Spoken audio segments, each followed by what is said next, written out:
including the events of 10th and 11th June following the loss of contact with the aircraft, is set out fully in part 2 of the submission below. I now come to the part 2, Honorable Chairman and Committee. I decided to put it in a day-by-day chronology of events because it was easier and simpler for me and also for user-friendly. Number 1, in the late morning of 8th June, on a Saturday, I learned of the passing of Mr. Rafka Sambara, SC, but it was through social media reports. I subsequently contacted Mr. Mwanga, who was the Deputy Inspector General of Police, to ascertain the circumstances relating to the social media reports and also confirm, because as a senior person, I wouldn't want just to pick things without confirmation with the right authorities. So he advised me that yes, I think there was discussions of a post-mortem investigation likely to be conducted, and that indeed that death had taken place and police was aware. But he didn't have sufficient information on the cause of death, and the investigations were going on. There was also no clarity yet in terms of the exact location of the funeral, but that there were probably family consultations underway, since there was an uncertainty as to whether burial would be in Blanda or in Katabe. So based on that, in my own, now as a person, it was in my considered view that probably then burial would not be quick. If they are going to do post-mortem, carry the body maybe to Blanda, then Katabe. So that was my thinking.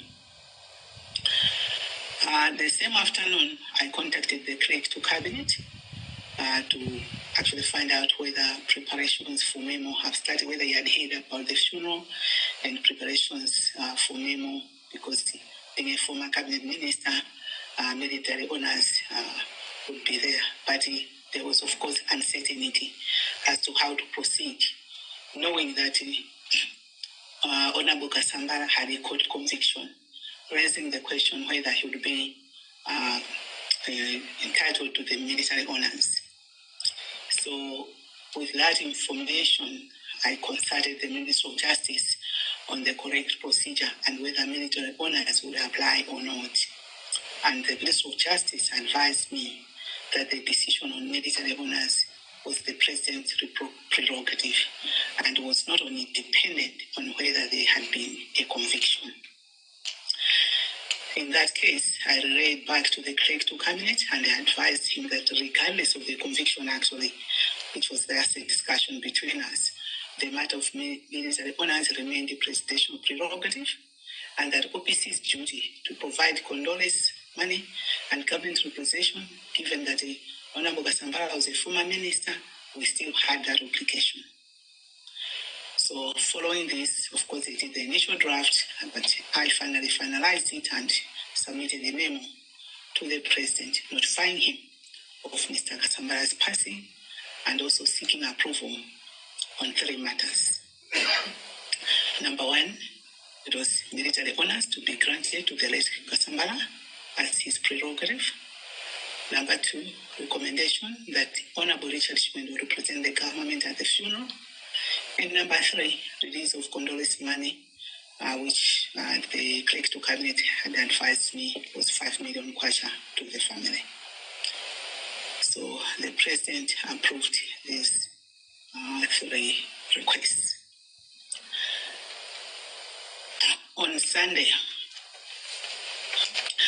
I had traveled initially to Area 25. There was a Sunday paper in the morning. It was a big function.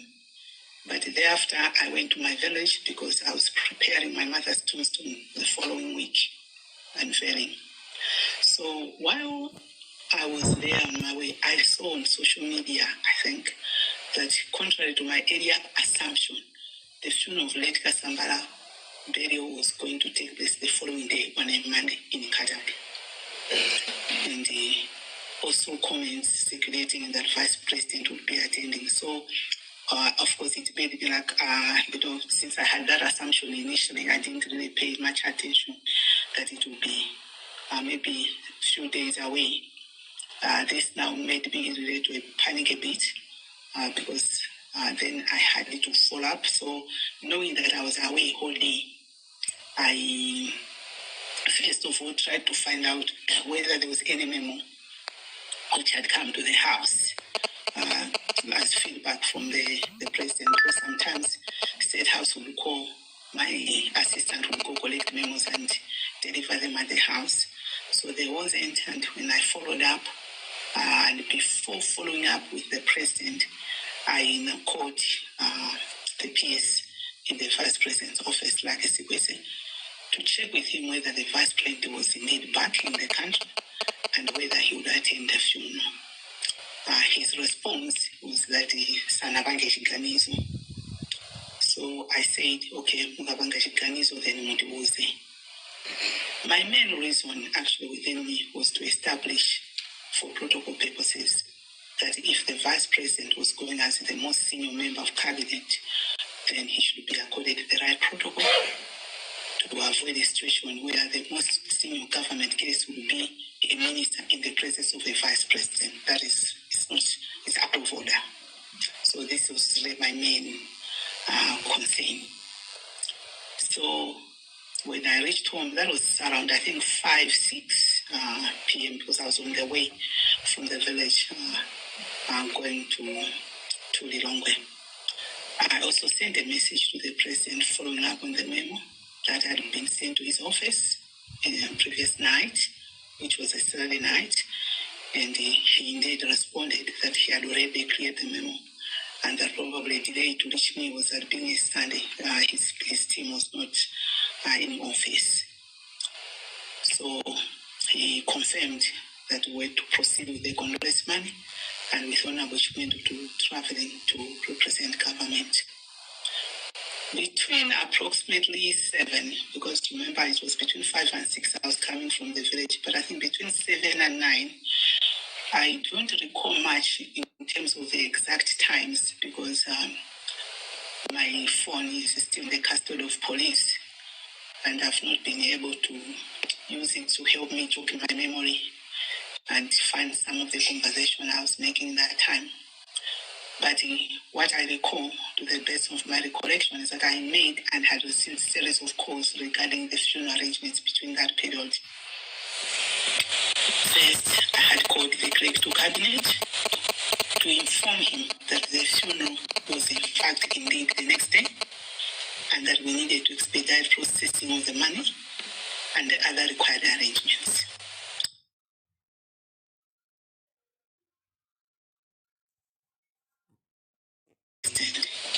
So the issue was now the travel, since the vice president was traveling by plane, and it was okay, let me find out if he can just join the vice president on the plane. So I called Mr. Sikwese again regarding a seat for Honorable Chimendo, but he told me there was no space available on the aircraft, as then Madam Mary Chilima was also going, and he said even him, the PS, would not be traveling on the plane. I therefore conveyed this to Honorable Chimendo, and we agreed that he should just travel by road, start off maybe around 4 a.m. I also received a call from the Attorney General, Thabo Nyirenda, who was seeking to find out whether military honors would be granted, and he was actually asking me to write a memo to His Excellency the President, then requesting the same. And but after his call, I also got a call from the President who informed me that, of course, he had decided that military honors should be given to late Kasambara. So following this, I called the Craig to cabinet again to ask him in terms of protocol, that what is the procedure for arranging military honors. He advised that the first step would be to speak to the legal officer at the Malawi Defense Force so that they begin the process. So I instructed him that he should proceed to call the MDF legal, inform him the directive for military honors, and also proceed with the required necessary processes. Knowing that it was already in the night on Sunday, I said he should send a WhatsApp message, he should make a call, and that he advised that letters will go in the morning once we are in the office to confirm what we had sent. I also personally sent a message directly to the MDF commander, informing him that the president had directed that the Red Kasambala should be given the military honors. So this was on Sunday night. On Monday, 10th June, in the morning, likely around 8 a.m., I think, I received a call from the MDF commander informing me that since the funeral was now involved in military honors, then the Minister of Defense would be representing government. But I informed him that this would not be proper procedure, as a vice president was going there, and as per cabinet protocol, this was the most senior member of cabinet proceeding to the funeral, and would be the one then to represent government. I subsequently received a call from Minister of Defense, then Honorable NKHANI, who informed me that he would be representing the government at the funeral, that the president had called him directly and instructed him to do so. But I also informed him that no, since now we have new information developments that the vice president was going to attend, cabinet protocol required that the vice president represent government. I continued with my normal government business, which included proceeding to State House to meet His Excellency the President, as the President was leaving that afternoon, and among other matters to inform him of the Vice President's travel to the funeral and the changes which I had made as per protocol. My normal practice, actually, when I have a briefing meeting with the president, I call people again to confirm the position on things which I'm here to brief the president. So before I entered the office of the president, I called Mr. Sikwesi again, and the idea was to confirm with him that has the vice president indeed traveled to the funeral. He said, oh yes, I believe he was just looking at the time. So I was in the president's office for approximately an hour plus, and among other matters I discussed with him government business, I informed him, I informed him that the vice president was back in the country from South Korea, and that he had gone to Katabe for the funeral, that he would come back to meet him and see him off.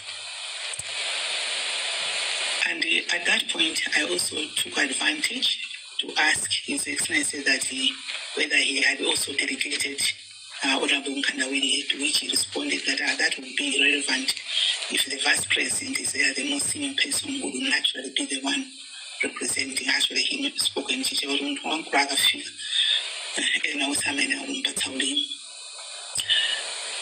Upon exiting the president's office, I can't recall exactly, but I got to either it was on, because normally I would still go browse, Facebook just to see what is going on.